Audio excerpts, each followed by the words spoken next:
Au se tau fei lau, pe ki he fitu ka batai e tau wako, pe he folofola ko ia o tua, po rere ki ai e aho pure lulu ia. Tau foko toa pe sapate, e tau prokalaba lotu, ai e te tau ki hoko atoi pe kompaini. Ka take whatoa ka iako ai fiafi. Ko ai fiafi e whakahoko ai e tau leadership, ai fiafi ka take o whatoa ka iake ko taimi hafe ko ia ai o no lima, tolu noa. Hafe ai o no, whabore mahu inga au pito e tau kautaki, ke nau kau kotokotoa ngahi ministry, ngahi departmenti, kautaki kotokotoa pe, i he Nuka Alofa Church family, whabore pou ki ai he taimi hafe ko ia ai o no. Unu mai rewa mo e tau lotu, ki he hafe ko ia ai fitu. Toi ki e fiafia ange de kabata ko ni, o te ke turi mai anga mahe ni, turi mai ke foi riu fo o ko ni, kabata ia anai hafe ai fitu, ko uhiu fai e porokalaba e lava tuke e tau whanau ai fiafi, i he holo. Ko ia tau unu mai tau programa lotu ai fiafi, ki he taimi hafe ko ia ai fitu, turi mai ke tau taimi, he oku mahu inga au pito, e tau porokalaba ko e ni. Amen? Amen. Katak, whaika maare ko ni, ko kore hago kau asa, ke te ke tānake e tau vai hago full, pa peke Heart for the House, i he boberit ko ni. Taimi ta tau, teu mai tau whanau, ke nau mai e tau hiva, maki tau tolu, i he tānaki ko ia e tau area mahu inga. Konga hede tau hu, konga hede tau whaka apa, konga hede tau whakaea, ko Sihova ko otua, ko Sihova aku fika uluaki, ko Sihova aku fahu, ko Sihova aku pure he tau mea koto ape. Recognize e otua, whakaha ia, i he tau ai e otua ke uluaki, pia ke bua he mea koto ape. E mehedi, se nesi, paka vahe koe a hono valu, vesi whakaosi koe vahe koe ni e ku tahene kahi principolo, oi fola e otua lolo, tonga tua mama ni hei kai tuku. Hei kai tuku, ai mea kui koe tō tau, pea boi utu tau. Koe fufoi mo ni he kai toe lava ia o re ei. Hage pe koe aho, pea boi po uri, o koe toe hela e kea ia, koe ke toe hela fehu ia. E po uri anai, o to me tiki ai io e toko taha kotoa pe. Koe boboko, pea boi mawhana, o koe toe fehu ia a ene hoko bau ai pe. Ka koe tō tau, pea boi utu tau, whaalahi ono fehu i he toko lahi. Koe foi mo oni whaka o tua e koe, aho peho o tō tau, teu ko he kai to ekea ko pau ke utu tau ko he kai to eke ia he kuhange pe ko tu ko ala a pe boy po uri anai o kai to ekea ko pau ke po uri anai ko ku ke to tau he kai to eke ko pau ke utu ko pe ko ho fa dau ko fufo i bo odi o tohi tapu se desi valve so no wa lolo tonga e tu ai foi kolope universi ba di ko ni he kai tuku ia ai to pea boy utu tau seed time and harvest time. Fa feta ike. Ko ke bateu teu poko ni amanaki de ke ai. Ko otua uluaki ko tau wahago fulu ya. Recognize otua tau whaka apa e otua. Whaka ai otua ko ia oku uluaki, ko ia ko otua, ko ia oku buobua. He bea ko he bo ui, he family, he koloa ko otua oku uluaki he bea ko toape. Wa feta ike he otua. Ya ko Heart for the House ko tāpuaki a koe pia moau. I kai ngata e hoko ko tāpuaki ki he siasi o he eiki. Ka ko tāpuaki o kumakehe ai, ko tatoi inasi ai he tāpuaki ko ia. Hota whare, hota whamiri, pia koutui ko tāpuaki ki he siasi o eiki. Kune whakama mai matapā, kune o mai kere ko ia kou ke fie tō tau, Heart for the House, e hoko ko tāpuaki ki a te. Ko ia tua, mau kei vete iho ao. Ko ia tua koe kuanga tonu, ko ia tua koe booni, ko tua ko e fola e o tua. E kei peho kei whakaongona hore o pia boho fola. Kei whai ho bauta ki e kina ki e palani pia boe whakaofa boe mohu ai afiona e o tua. Ngai pula ko toa pe ku tō e Sihova. O ku ke anga tonu pe ko e whakatatau ki ho fola. Tā pe kina ho kakai. Ki whakakoloa ia ki nau tolu pia behe mahu pia boe anga tonu ai afiona e o tua. Ma whamaloa ki te koe. Ngai pula ko toa pe ku tō. O mai ia ki he tuku anga koloa ai afiona. Ao ngai ia ki ngawe anga ai afiona. Pa ke he ai afiona. Ke langi pe afiona tau pe moko ia kalaisiko alo ka ko bau whabo ui. Ebedi. Tua ke tau whanau. Lo toa kau tāna ke tau gai vai hago fulu. Pe he ke tau gai Heart for the House. I he mō bediti ko dike. Mai tau hiva. Tāpua ki tau tolu. Hiva ete amana ke nau hiva anai. I he tau polo kalama ko ia ai fiafi.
who are called by my name, they will humble themselves and pray and turn from the wicked ways. Then I will hear from the heavens, and I will forgive them and will heal their lands.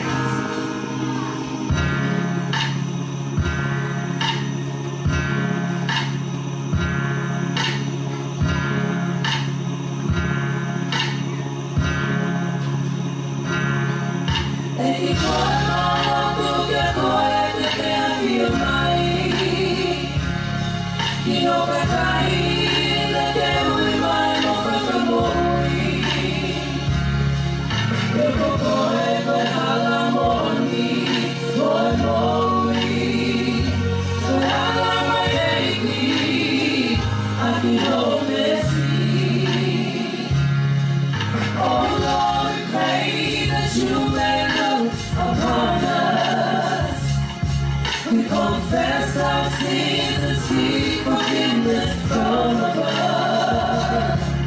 We know the way, the truth, and the life. Have mercy upon us. Such a good love. Make our nation proud again. Make our nation proud again.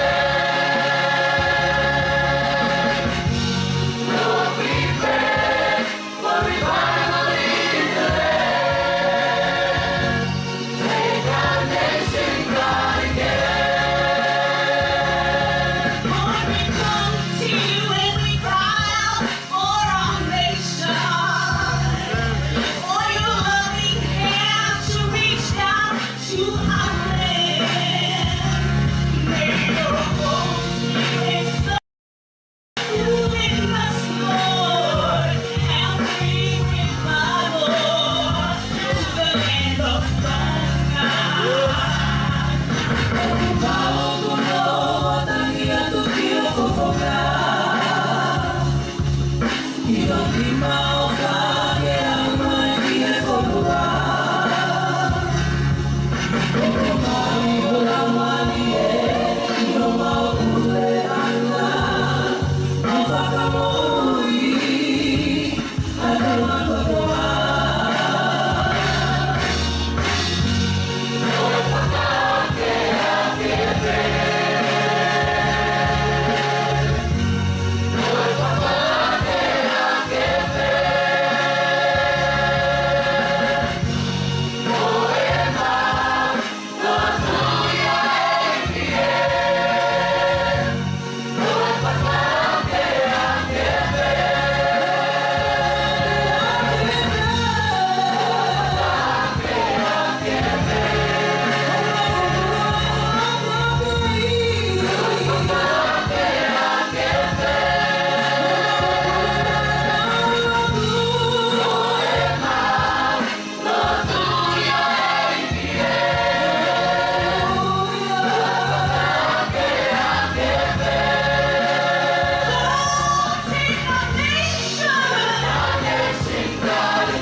Whawheta ki hei ki.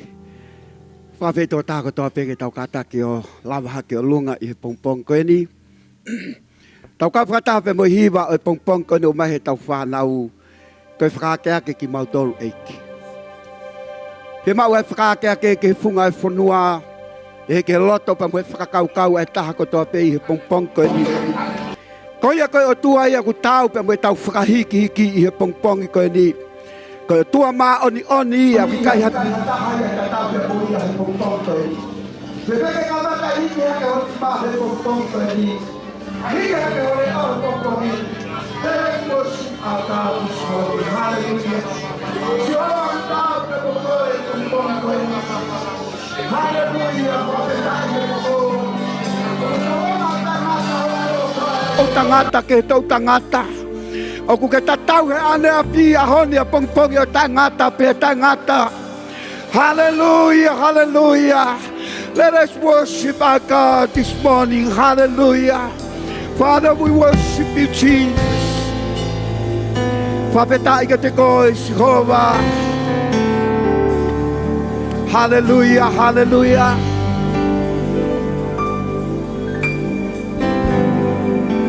Kuho mau fale.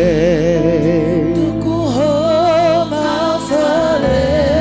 Onu ho lau malie. Lau malie. Kuho kakai. Kuho kakai. Atu ai whakawhedai. Hallelujah. Let us worship our God.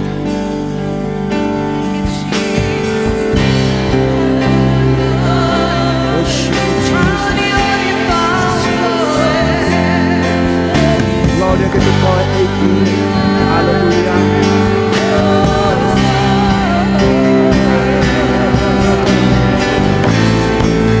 Lord, you get the call. Hallelujah. Worship you.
hallelujah.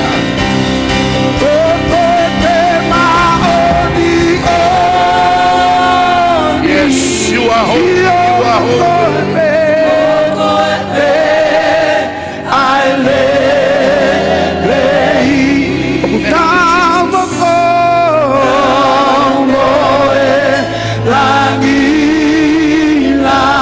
Thank you, Jesus.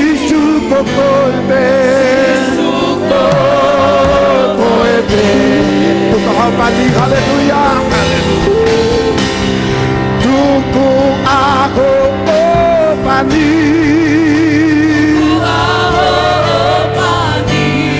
Ngopong igo si.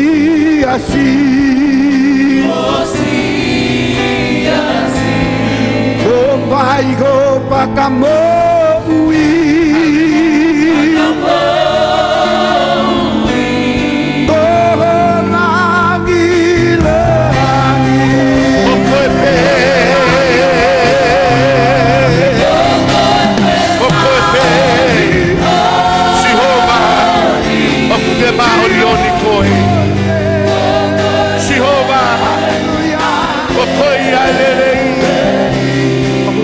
Hallelujah, hallelujah.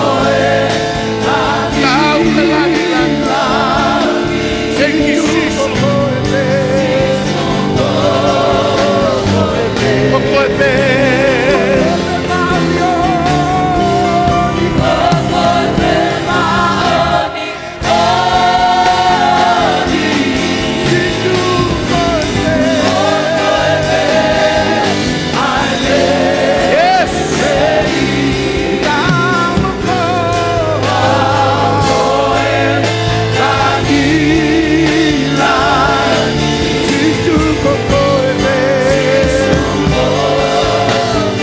Hallelujah, hallelujah, hallelujah, hallelujah. You are worthy of it all. Thank you, Jesus. You are worthy of it all. You are mine. For from you are all things, and to you are all things. You deserve. You deserve the glory. You are worthy of it all. You are worthy of it all. Father, you are worthy. You are worthy to be praised. You are worthy of it all. Hallelujah. For from you are all things, And to you are. Jesus, you deserve. you deserve. I exalt thee. I exalt thee. And I exalt thee. Hallelujah. I exalt thee. I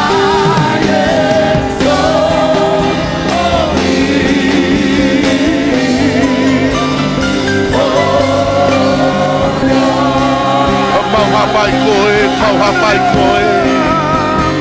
Opu mau hapai koe. Hallelujah. Thank you, Jesus.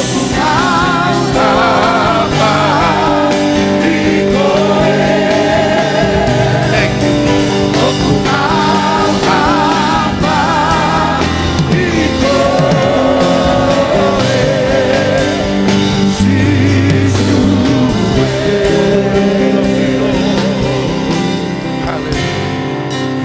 You are worthy of it all.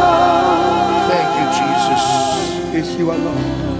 Hallelujah. You are worthy of it all. Hallelujah. Hallelujah. Hallelujah.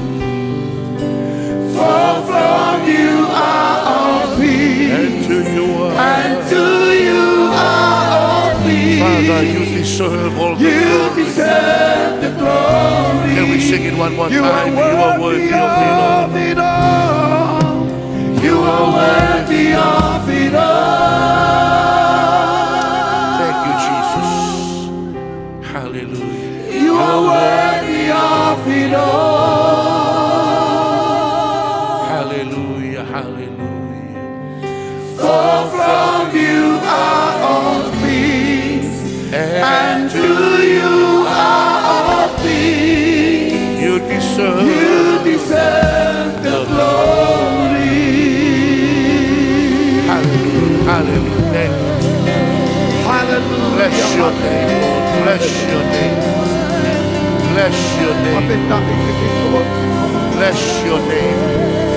Bless your name, Lord. Hallelujah. Father, thank you for your presence in our midst. Thank you for your Holy Spirit. I pray for your blessings upon your people. Even those who are watching live via Facebook with us. Holy Spirit, minister to them even right now. Tabaki iho kakai koto i sayone. Kilangi lang iya ho huafa iya kalaisi suko mau whaka mo oi.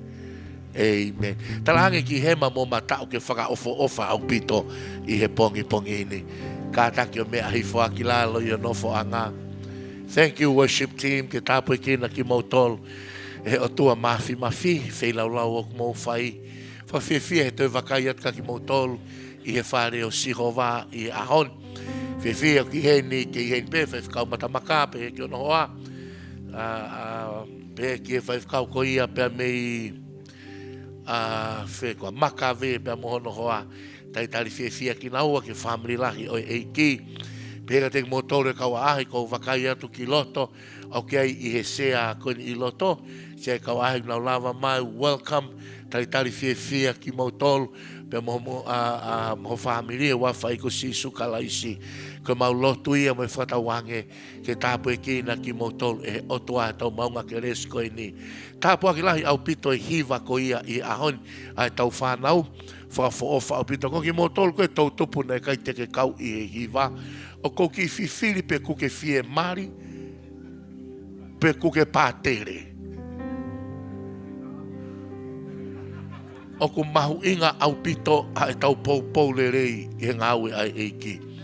Ko e ku wakai atu koe ki he tau tupu e whaka fo ofa i whaka malo ki a sisto talahiva o mai e whekau koe lot ko u whae ku loto ako he wiko o si pe koe whekau pe ana e tuku he o tua i o ku loto pe kore ange ka papa ke wakai i hono toko ke ki wakai e tau kau hiva fia au pito i he ku whanongo ki e whaka fo ofa i hiva Neongo pe ko ai tonga ki e tau sauni. Kau tāpua ki lahi kune whakamanatu mai kau tau tolu. Tau whie mau te whakaake ake ai otua ke te tau tolu. Pako whakamaloat ka ki nau tolu nei whei lau. Mo tolu koe ko ke sio tai whei lau mai ka au. O ko whakaamu ke ilo i o whie mau ke kau wai. Hoko koe tāpua ki i he tau pou he tau ngā ai fiafi. Koe tau leadership briefing ai fi. Whakahoko ia.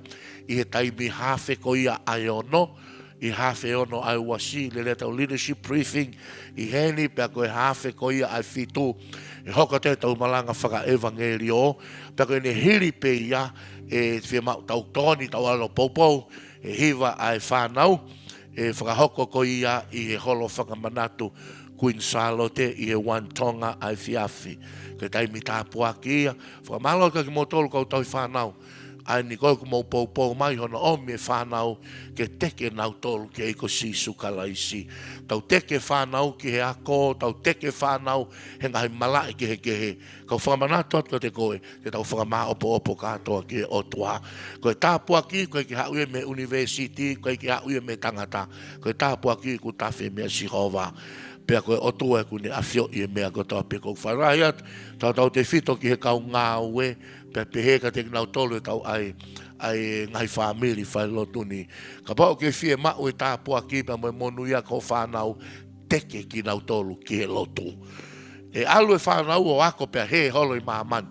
Kai ke tō e tenga pulo e wholaka te nau tolu. He kai ke lawa ke mau e monu ia aku ke whakaamu ki ai. Ko ia kau whalatola ia mahai tō taha kotoa pe.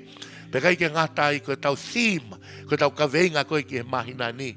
Ko siusiua vahe uluaki, vesi ono, vesi fitu, mo vesi hiva. Ke malohi, pia ke loto toa. Vesi ko ia hono fitu, ke malohi, pia ke loto toa au pito. Ves ko ia hono hiva. I kai ko au ko whekau i koe ke malohi pia ke loto toa. Talange ta mahota whaaki ke malohi pia ke loto toa. Kai ngā hikai ke iaha taha tene lama whakaloto lahi i koe o tatau mo whakaloto lahi i koe. Tarama e te vita he taimina e tō la loi hoku lau maari i he pore o e mo uinu e halanga whanonga nā ne fauai. Ta i hono loto pene pe hoku lau maari e hau ke mapelu ai ki lalo hanga hake he ku hau hoku toko ni me Sihova. Hanga hake ke ngai mo ngā ku hau me hoku toko ni. Pea kou whaloto lahi ia ma au he ahoni. Alu holo pe me wholofola o tua te malohi peu loto toa. Te malohi peu loto toa. Te talanga whakaoski o ta whaki ke malohi pe ke loto toa. Io e lahi ngai mea ke te tau fōwai. E lahi ngai mea ke te tau whihanga hangai mo ia. Ka koe pore ia pe moho tau whekau o e mahina ni. Ke malohi pe ke loto toa. Koe mahina ni tak taha fuai hono Kolosi. Tala mai si su koe mui ia te au. Tuku ke ne si aki e ia. Tō hake ne akau mawhasia pe koe ne Kolosi. Pe mui ia te au. Kono te whakarea taha. Te ke fauko he ngai mea ke he mo uin. Te ke fauko e ngai pore ke oueri aki ho Kolosi. Fua e Kolosi ko ia. He koe amanaki rei ai otua ki e haki aki i he kaha o aneuhu. I he tau seves ulakina e malangaia. Whaiwhikau Sami mere kakala o whanoa mao. Na e malanga aneuhu a whaiwhikau Sami e English campus. Tāpua ki lahi au pito. Pea kunau hen whakata mo Joe. Ki tohanga ki o lunga Joe. Tapaspasi mua ki e kita e tali whiwhia. Katoa ki nau tole kawai pia mo Joe. O kui loto he a pasa. Pia minu sila. I ko pasa ko e tangata e kia whewhikau Sontongia. Pe he kia tōkanga ko ia kutokoni lahi i he tau campus pe tau mission base ko ia i Okalani. I he worship ko ia ko tau taitari whiwhia i he tau ngāwe. Pe ke kau ahi ko tau pe motolo. Wakai mai i he o pe i he tau live viewers i he pongpongini. Aku mau ofat ke te motolo. Pe mau manatua ki motolo he lotu. Ko i ko tau lotu ko ia ku whakahoko i he holo. Ko e tau main campus. Ako ke under renovation. Ke lere ono whakalirei. Pe ke amanaki e au ko ia. Ki o tau ono noa. Aia koe tau ono noa ia o Assemblies of God i Tongani. To uta lot whaka Pentecosti Tongani a hua tolo September. Taha hiva ono. Kakata ono tau ono noa a hua tolo September i tau ni. I he waafe ua ono. Koe tau ono noa ia tau teu lahi at ki ai. Lahi tau kau whalau, tau kau whaafe mei muri. Te nau lava mai ki ai tau amanakli rei. Tau manatua ki he lotu. Amen. Koe pongpongini, koe tāpua ki lahia, tau maa whainga maari e koen, ke malanga ai a onua polo la sike, we, whamore. Whaiwhekau roi, uruki whaiola. Te whai ki tala noa whakatua maari e koen. Whai tau koni where ni si, pia whaienga i whakakahoa. Pena me aia iknopere la sike. Pea pia tu lewa ke he whewhine, me ho tau kai ngā lotu, kai ke tala atu e kolo. Alu whakakahoa a onua polo la sike. Pea alu e whewhine, whai whakakahoa. Pea whoki mai, Pea hanga te Maria whai whekau, ko la sike neu te kei peke kahoa mai ia. Pea pehea te hao, os whakakahoa ik no pere a la sike. Hanga tolu ko la sike neu te kei kahoa ma pea. Ko whea la sike neu?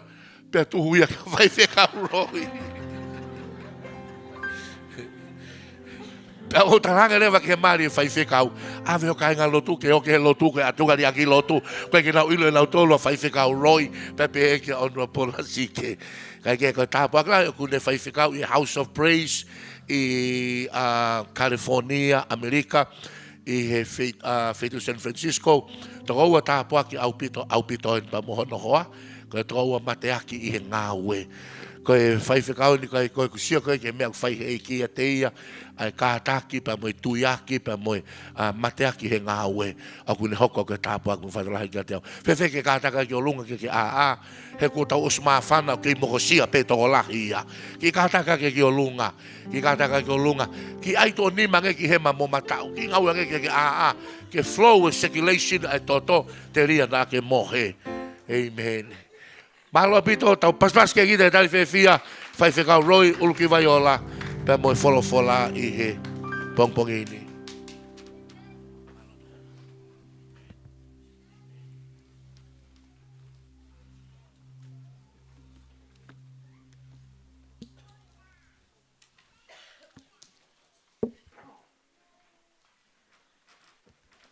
O le lea Sehova. Mau ai pē. Koe mea le rei e te whakaongo ki he tatake lau Mario e. Nau hao mai folfola. Folfola e rea Paula. Ki loma ki he kakai korinto, nau whakawhi kiki, i he mea ofa o lau Mario e. Pea talang e Paula ka ki nau tolu. Koe mea ofa ko e lau Mario e, koe langa hake, heki naki, mo whakawhie Mario e. O ka pau he kai ke langa hake, kai koe mea lau Mario e. O ka pau he kai ke heki naki, kai koe mea me lau Mario e. O pau ke whakawhie Mario e, kai ki mau tolu, kai koe mea me lau Mario e. E talo e kamata e polo kalama, hawe taki. Tutui, tanaki, season, liriu. He kai, wea e mea he kai e toi liriu. Koe uha, koe aho e aho peia, ospe aho e pouri. Koe ngai principalo e folfola, he kai toi liriu ia. Pea au wha uhi pe, mo e folfola. Toi hau e toke tā, toi pehe mai toke tā. So koe liriu weni. No whai mua, hau e toko tahaia o whakakahoa. E liriu e mea kotoa pehe mamani koeni. Koe mea pe taha e kai liriu, koe folfola e eiki, hei kai pe toi liriu. Folfola e aho koeni. I mua ke ulawe ke folfola, a te whakamalo ke toke tā. Pe foke he poate, pe foke siasi, he mau whainga maari, he ke malanga. Tuku e malanga ke whai ai fiafi mo aneuhu. Pea tuku pe ke whalotola he aho koe ni. Ko ilo ko mea mai, o stawe umui api. O ka pau e fuoloa e malanga, te ke sio mai koe ia, he ke sio mai koe, ke ku vahe, ka ke sio ko whalaka ko ngot, ki ho umu. Te ki vahe, whakalotolahi, kia ki tau tolu he fiafi koe ni, ho ata koe ni, o ana ke mohe. Ka ke mohe kai tuku e kumalanga. He pelu vahe taha tolu, vesi ni mau pehe ono whakarea. Ke tae manu ho mo ulunganga, pea mo whakawhie maari e ke he ngai me ani. O mo mau, he kua pehe mai eia, e i kai te uri aki koe, pehe i kai te alu ia te koe. Koe au taurea mahalohi ai, ko hok toko ni ai eiki, pea i kai te umana wahe, ke he ngai me ani e whai e he tangata kia te au. Mana tui ho mo kau whakahino. Aki nau tolu nau rea aki ai folofola, ai otua, kia ki mau tolu. Pea whai taki ke he nau tui o whakatokanga ke ngahi ngata anga o e nau ulunganga. E vesu waluk to ai whakaukau he aho koe ni, ke whakalotolahi e ki tau tolu he aho koe ni. Ko sisu klaisi, oku tatau, aneafi, ahoni, pea tae ngata. Ko sisu klaisi, oku tatau, aneafi, ahoni, tangata. Talanoa e ni, ki he mea e tolu he aho koe ni, os pasta tolu he tau aneafi. Ahoni ani talanoa ki ai folfola. Os pe ahoni, tau amanaklerei ki he mea e whai he otua he osi he ahoni. Koe mea pe tahe kai liliu, koe folfola e heiki. Tamai lewa sisu, ko awia e kei tatau peia. Koe whakakaukau he aho koe ni, pe ono wharea. Ko sisu klaisi, hei kai liliu ia. Ko sisu klaisi, hei kai liliu ia. Koe foi rea liliu. Whau he otua mamani, o ne hanga whakaliliu e mea kotoa pe. Whau he otua wia e kuonga e mawhana. O e kuonga e uha, e kuonga e momoko. Whau he otua mea kotoa pe he mamani koe ni. Pea ne toi whau pe mokoe. Na ke tupu hake, whakaofa, aluhake ho tala wau, toi whakaofa, aluhake pe, kamata ke momo ho lue, pakai ngata ho lue, kamata ke, ngangana moe ulu hange ko motua ko tu at koe ni. Koe liriu ia, ke mahi no i tala wau me fine mui. O ana ke sio he whakaofa, he liriu beia. E fiu hono vari i pia fiu hono ai e fuleiki, pia fiu hono whainga i ke whakaofa, kai liriu beia, koe mea koe he kai liriu, ko sisu, he mo ui o tangata, he kai liriu ia. Amen. Hallelujah. Fona me folfola e hako ni. Kae tae manu homo ulunganga. Koe kaweinga he aho koe ni. Ko kalaisi e tatau ai pehe aho ni. Koe kai ke ririu. Puke mauai. He teke whakaofa ai koe. Amen. Puke mauai. He sai kia te koe. Whatonga ia ni kau talawo me kau whine mue aho koe ni. Ane po.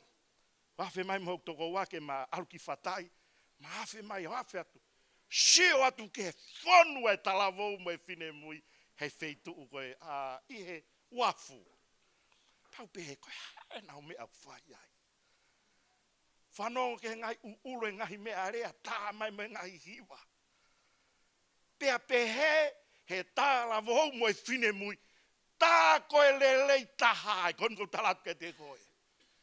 Liriu pe mea ia koe ia. E liriu pe ia. Tala mai sisu. Koe mea koe nau whai ane hafi. Te utoi whai pe ahoni. Koe whakamoi mahak nau whai ane hafi. Te kei whai pe ahoni. Liriu e vai. Koe waine te kei whai pe ahoni. Kai mea maari e taha. Koe mea koe tene whai apongi pongi. Amen. Koe amanaki lele ia. E toko taha kotoa pe he whare koe ni. Koe mea te ke e whai he aho koe ni. Peka amanaki. Tāno e tangata koe ne hao o vahe vahe aho koe ni. Ai tānaki mo e tōtō i aho koe ni. Amen. Ko uhingahen. He ke amanaki lerei. Ke he mea na ke tō. He kai te ke tō mani hoke. Pa ke whakaamu ke kai kaho kaho. Koe mea koe te ke tō. Tala mai sisu. O koe kei tatau pe hao. Hallelujah. Ke tae manu homo ulunganga. Koe uhingahen. Ke ilo pe ko sisu he kai liriu. Ea, e tae manu hoa. Ho ulunganga. Hallelujah. Te ke mea hake loto kolo. Te ke i he katoanga mari. Te ke i he katoanga birthday. Ea, e tae manu ho ulunganga. Ok ne whakahai mai ai o tua au tauhi. O ki i kai liriu ia. Ko ene ofa he kai liriu ia. Ko ne tari lotu he kai liriu ia. Ko ki tau tolu pe ia. Whahinga e tangata e te liriu aki. Wei hika pe uke ilo pe ko hika koe pe ko ha. I tahi. Te liriu aki pe. Na keke wahalau ki tahi. Pe ko ne alatu pe mea ko ia feke o pipiki ha mea. E lanta tau pe ia. Ke loi ko whawhetai lahi i Amerika. Kalau ya tonga mau saya tonga ia. Ko Amerika na pena pipiki he lanta tau moe. Whakatau ange pehe ke pehe tau lotu e tau tolu. Ke tau pipiki pe tau tolu ia latu peu. Pispumu hafu me arere. Pe tau ha. Liriu pe tau tolu ki ai kaua pe koe pispumu. Tok whatonga ia keke. Hange nau whatonga i koe i he wesipi he siasi. Kai ke siasi a koe ni. O kai liriu. Koe o tua o tau-tauhi, talamai sisu o kai te liriua. Koe mo oni e kei tatau pe. Ke tae manu mo lunga ngā pia moha, fie maari e ke ngai meani, he kou pehe atu he e ki teu, ri aki koe e kai teu, alu ia te koe. Hallelujah, hei kai te alu ia te koe. Koe ngā, pau ho loto, pau ho whakakaukau, kou tauhia e o tua o kai ke liriu. Amen. Koe businessi, e liriu peia. Nau hau he tau ko osi, nau i ho mohu sanctuary. Sio kou hau ko he tau ni, o ku mohu he holo motoro. Teke whakatonga i e, koe mea kotoa pe liriu. Pe upgrade te mea kotoa pe. Hei kai, tau whatata pe ni. Ke loi, tau whawhetai pita toria ke ngai hiwa fuoloa. Ok tā poa ke hiwa kotoa pe ia. Koe liriu ko hinga koe tau tangata. Ke whakawhetau laki ha, ai wholofola e ki ke tau tangata, mo i hanga e nau whakaukau me nau sio. Koe liriu ia. Liriu ki helerei a ki nau tolu, o nau whanongo mai. Whakatata pe kou, ilo pe au ia koe ke mousa ia he tā whakakakala. Ko le matua, hai sa ea nau tolu, kai ki tae ka foi hiwa ele vis, pea nau toki tā ulu nau tolu ai. Lai whanau, ko virai ka ki nau tolu. Ko ingain, he ku liliu e kuo ngā ia. Sai, liliu e taha, ke le tau whanau he tai nimi, pai ke asi heni, asi Amerika. Ko whaarea ke uki moko puna. O vare pe hufanga whakatapu, o vepu hau ki moko puna, o ki katkati mai e hufanga whakatapu e tau sese. Ko talang koe haena.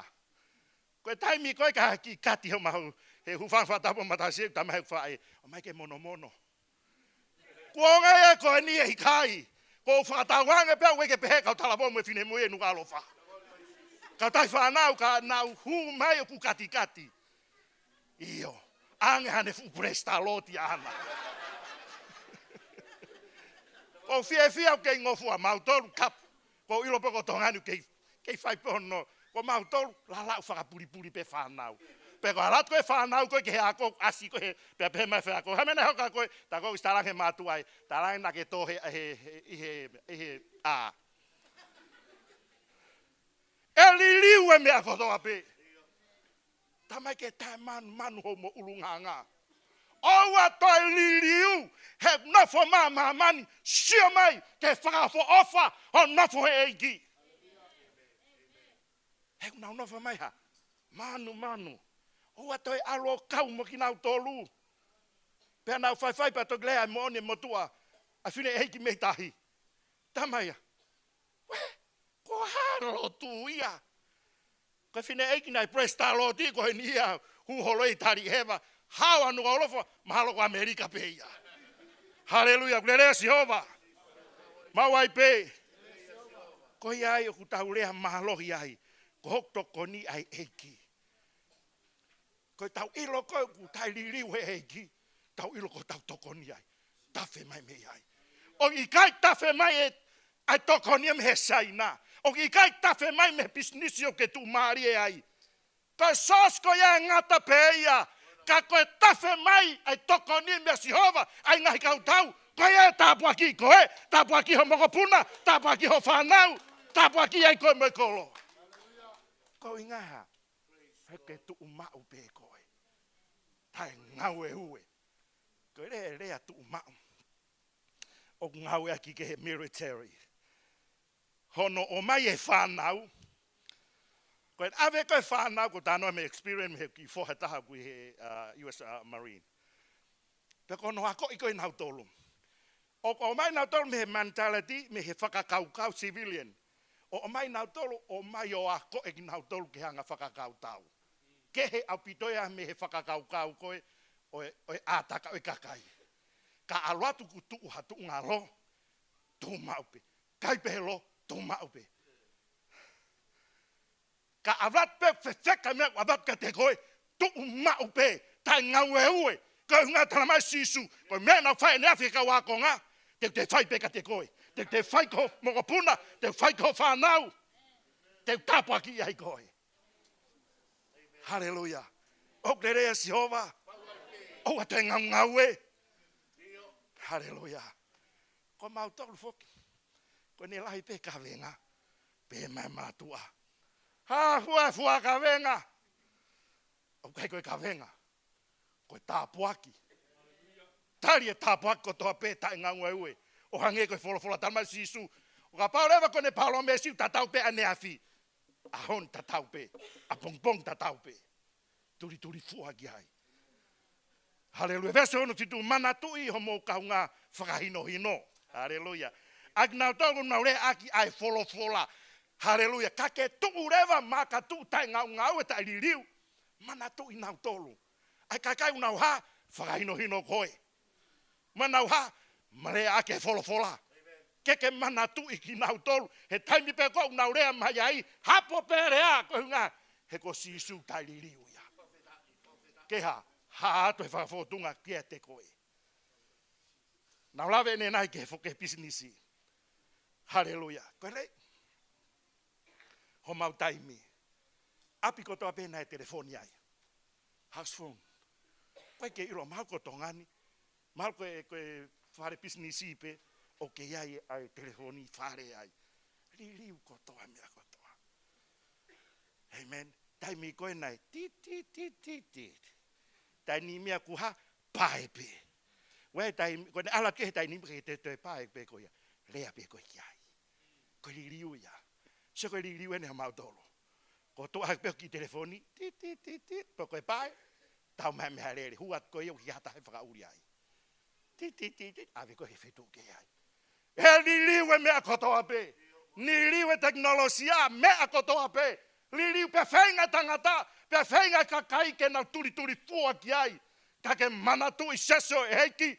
Ko sisu o tatau he ahoni. Tatau ane hafi. Tatau e pe ma pongpongi. Tu umau ai. Talavou me fine mui. Hei bruha me ko whaalea ke talavou me fine mui. Hoku mafu e talavou me fine mui. Tu umau tai ngau e. Tala mai he taimi koe. Te na hui pe koe me fatu. Te ke fatu mai koe me he manawa ho fae. Me o stutu uni koe. O si ai. O si hange eikio ave atu asai meni ka te koe. Me a ke fai. Haleluya. Turi fua ki hai. Haleluya. Sisu tari liu ia. Ko turi fua ke sisu tari liu. E whakakakato he eiki. Ai fo tutu ki ho moui. Tako mea mai he aho koe ni te ke hoko koe Prime Minister. Tako mea mai he aho koe ni te ke hoko koe toke tā toke tā po koe nesi po koe hāfua. Ka ke turi ko se hange e ikio.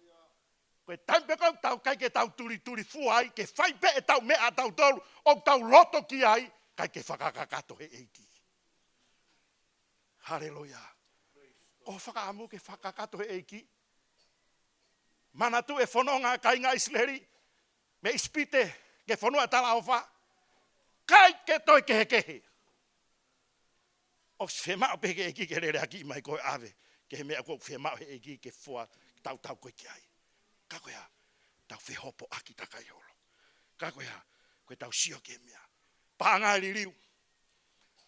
Mea kotoa pe liriu, koe paanga tau maa vete. Amerika vete, ka polo pe toi, 3 polo. E hai aho ia. He kai toi whai mea eko ia. Kake mana tui. Mea kotoa pe liriu. Te ke hao e ahoni uri ho ulu whanwhatapu. Te ke hao pongpongu ke kelo.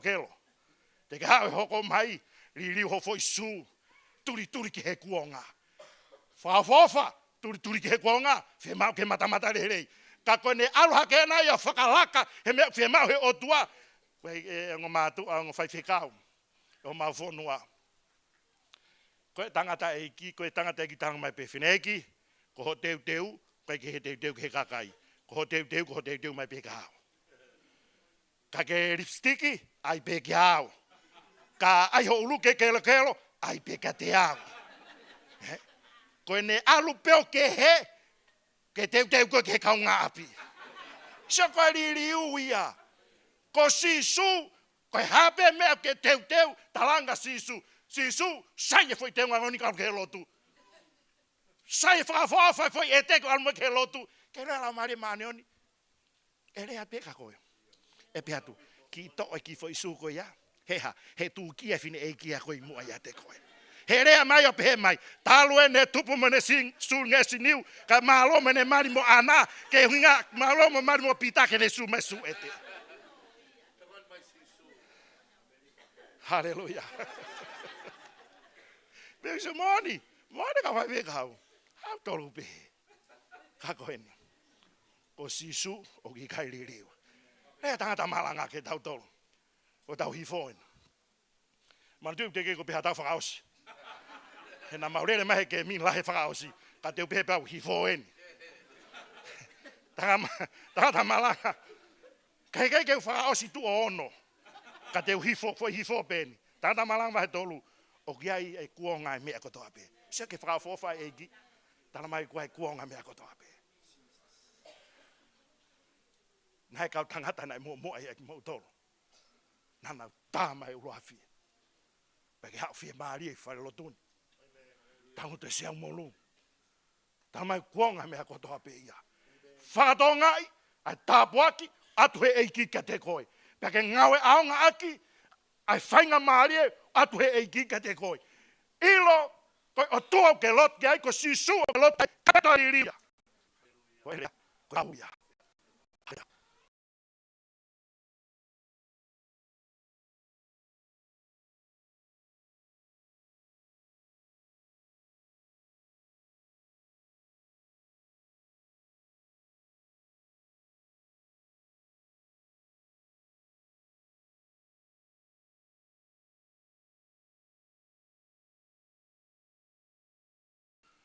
Ke aho e mate koe aho tāpua ki peia. Te ke tangi ho mawai mo ia. Kai ke pehe ke hange koe la fofola ke tangi o hange koe ki nau tolu koe ki nau ilo ai otua. Mawai te tau fesio whaki pea kai ke toi asi mai. O hange koe rea tangata iki. Ke ki Europa koe tonga poka Amerika. Tangi he fine iki. Te ke toi mari kau kamate.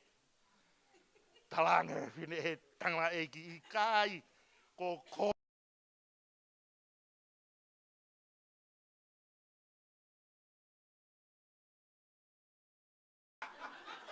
sio ko liliu ia ko tanoa ko le tangata wa taimi mon wa taimi blang peloi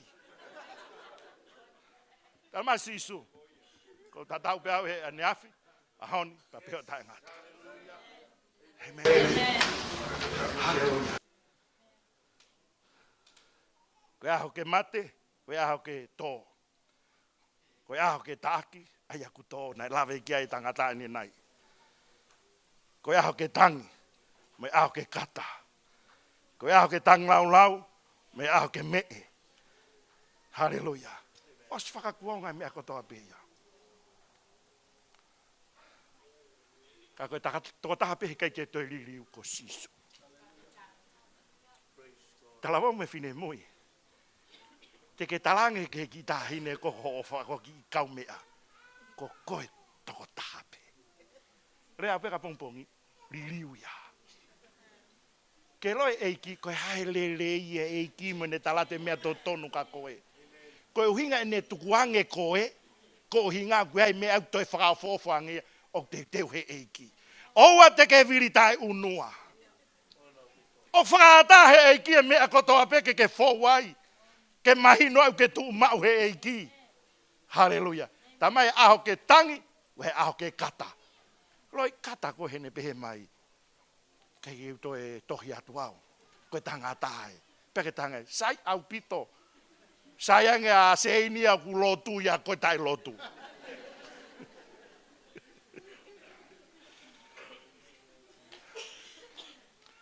Koe ene ofa. Still the same. Hallelujah. O tai loi ene ofa. O ofa mo oni. Ene ofa ia ki tau tolo. Wahe taimi ni tau talangata, kei tori moi mai pe ofa eiki. Ke whakatonga ia, kei ta tau pe ia. Hallelujah. Koe ne tari lotu, still the same. Koe ne palo mesi, still the same. Fola eiki, lahi e palo mesi eiki, turi fua ki ai. Turi fua ke he palo mesi eiki, he tari riu ia. Amen. Elohi aki i koe hata. Turi fua pe koe fola eiki. E tai riu ia. Ta mai more langi mo mamani ka koe ne fola, ke tu tatau pe. Haleluya kulelea Jehova. Mawai pe.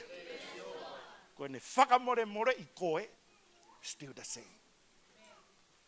Na ke ihe whakapouri, da ke haua i o whanongo ki he fola eiki. Pa ke whaatai ai fola. Ke hoko mai kia te koe. Pea ke a ewa he mama koe ia. Ka ke ngata he mama koe ia whakatau tai na i koe.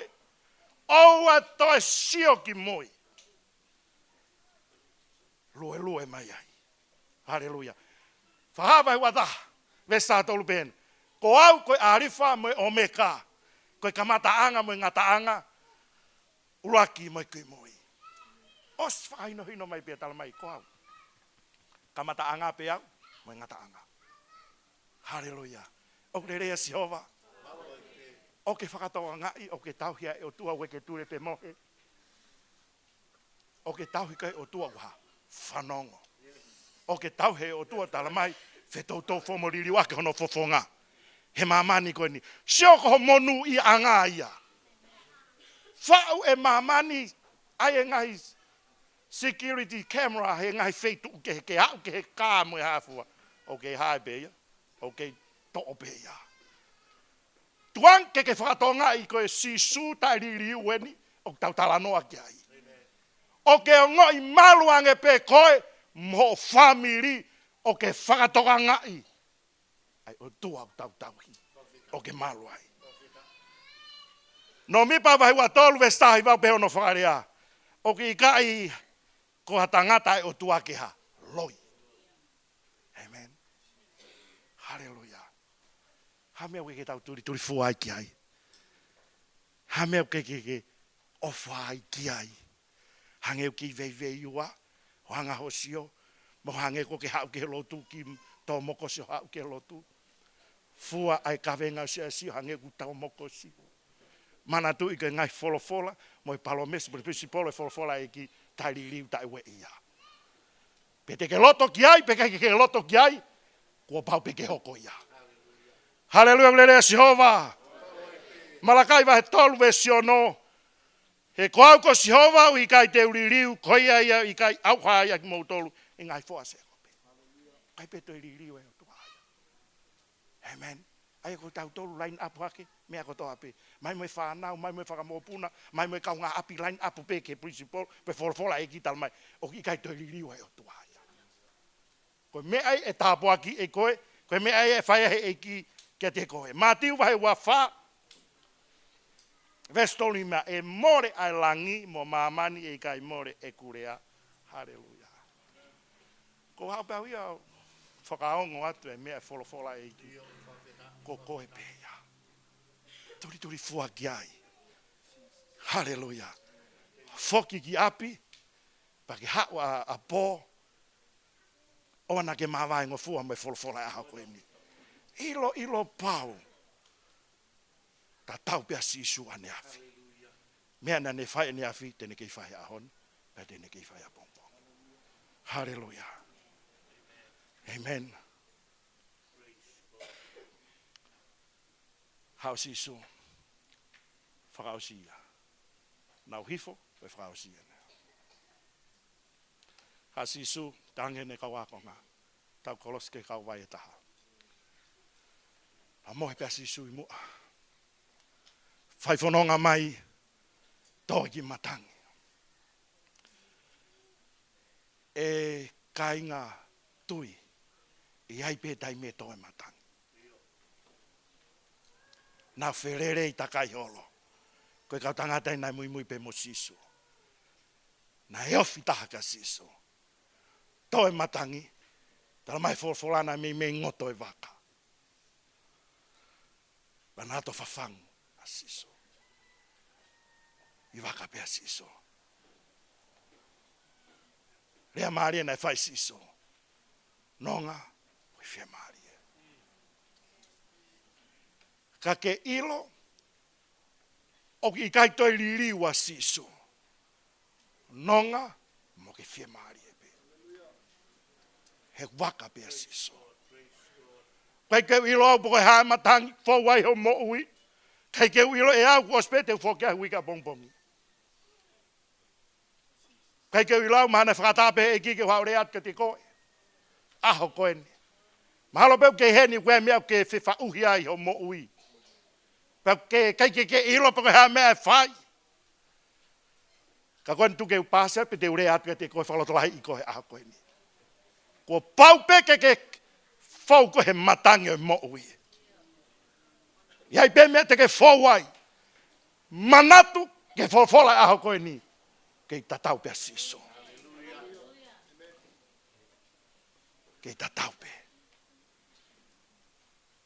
Aha koe ni. Amen. E tau loto. E o tua. O mau whakamalo atu e te koe. E ki aho koe ni. Mau tok fau mai en me he konferenisi. Talavo mo e fine mui.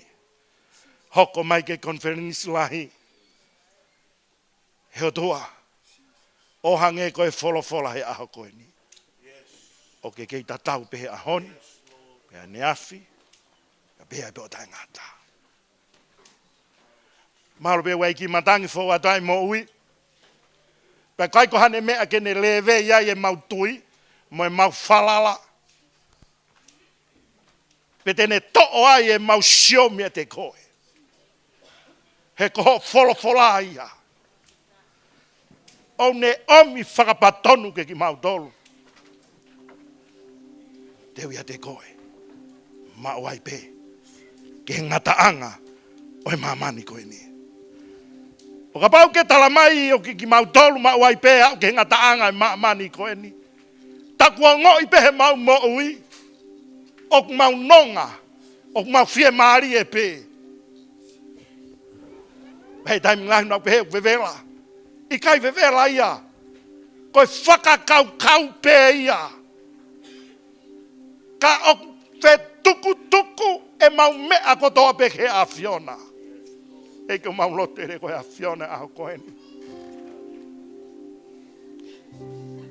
Hilo pe uai mea fowai o kainga. Koe mau tuu mau. Tari e ako naki. Tari e tāpo aki. Tari e fo aki. Tari e mea kotoa pe. He koe tāpo aki. O omi mi lota tau. Ke nasa i ho kainga e a koe ni. O tua mau lotu e a Fiona a koe ni tāpo e kina o tamau e ki. Toke tā. Mo e visone. Omi he e ki ho tamau e ki. Ke toi hiki hake ke he tuunga taha ngoi mo ui. O e hanga e whelau lau mo tauhi ai ke he o tua. Mau lotu ke he whanau e aho koe ni. Mau mai ki tō ngani pa mau whakatoka ngai. Ai talavou mo e whine moi. Tu moa ke hoko e kau talavou mo e whine moi. I nuko alofa koe mama.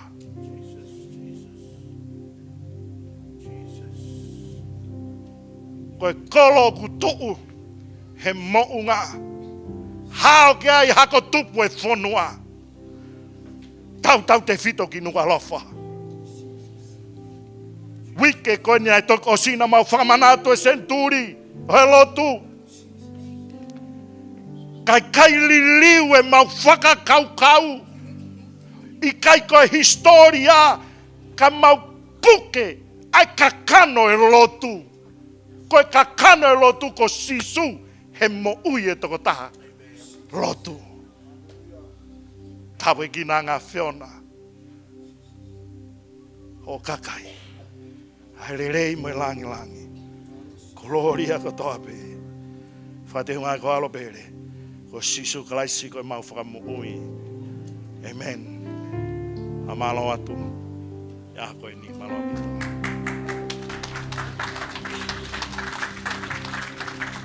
Tō tākata pēni kataka ke ki o